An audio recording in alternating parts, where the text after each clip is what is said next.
Magandang hapon po mga ka-agri. Dito na naman po tayo. Nagmo-monitor po sa ating tinatanim na akalixto na variety na talong mga ka-agri. Ito po yung 4 na araw po. Ngayon ay July 9, 2025 po. At may bago po akong balita sa inyo mga ka-agri. May bago po tayong nadiskubrihan. Gamit po yung double harvest fertilizer mga ka-agri. Kung nakita po natin yung mga tanim ngayon, ito po yung mga punla natin, 100% po wala pong pinuputol. Dahil hindi po makalapit yung mga snail po, mga ka-agri. Hindi makalapit. Gawa po natin na pinapalibutan po natin ng pagtatanim, pinapalibutan po natin ng double harvest fertilizer. Ang kalaban po natin dito mga ka-agri, itong mga snails. O pinapakalaban po natin dito mga ka-agri, itong mga snails po, yung mga kinhason kung sa baga. Dito sa gubat po na pinagtaniman po natin, dahil ito po lalo na pagbata pa, 4 days pa lang po ito simula ng pagtanim, kailangan po nating reviewin po, dahil ito yung mga kalaban niya, yung mga ganito ito mga agri. Nakita natin patay yung napatay yung napatay. Ito po yung puputol, ito po yung puputol ng tanim, pero hindi niya naputol, hanggang dito lang siya. Hanggang dito lang siya mga ka-agri. Yan po yung bagong discovery po natin sa gawa ng mahiwagang double harvest fertilizer po. Hindi po makakalapit yung snail na puputol sa mga stem niya o sa puno ng ating bata pa na halaman mga ka-agri. Kaya ito po yung bagong discovery natin ngayon. At ito makikita naman po natin yung mga itim na yan. Hindi pa po masyadong klaro yung tanim. Pero sa personal, klaro na po. Sa video, iwan ko lang kung kitang kita.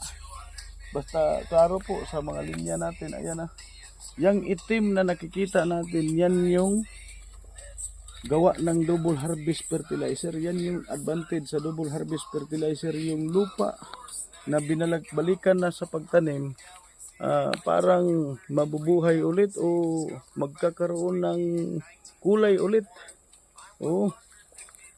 Hindi parehas nitong nasa dito na brown. Brown na dahil ito dati sagingan po ito. Parang bugbog na po yung lupa. Pero sa tingin ko, gamit ang double harvest fertilizer po, babalik sa itim yung lupa. At nagiging mataba ulit. Yan po, wala pa tayong ibang in-apply. Ito mga ganito, hindi po naman napuputol to.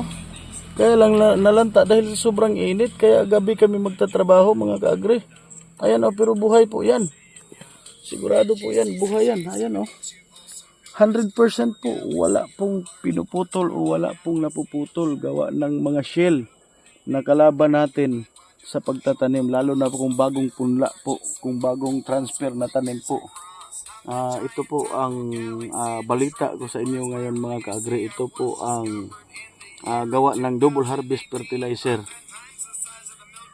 Natutulungan po tayo mga farmers na pati shell po hindi po makakalapit sa tanim natin. Ang ginawa natin, pinapalibutan po natin yung puno nung pagtatanim, pinapalibutan po natin agad ng double harvest fertilizer. Hindi po naman po natin alam na ganyan pala ang nangyayari, kaya na-miss po tayo ngayon. At ito po ang nangyayari mga ka-agri. 4 na araw, wala pong napuputol. Lalo na siguro paglalag ito dahil medyo matigas na po yung puno, hindi naman puputol. Iba na naman po yung kalaban natin. Tingnan po natin kung iba yung kalaban.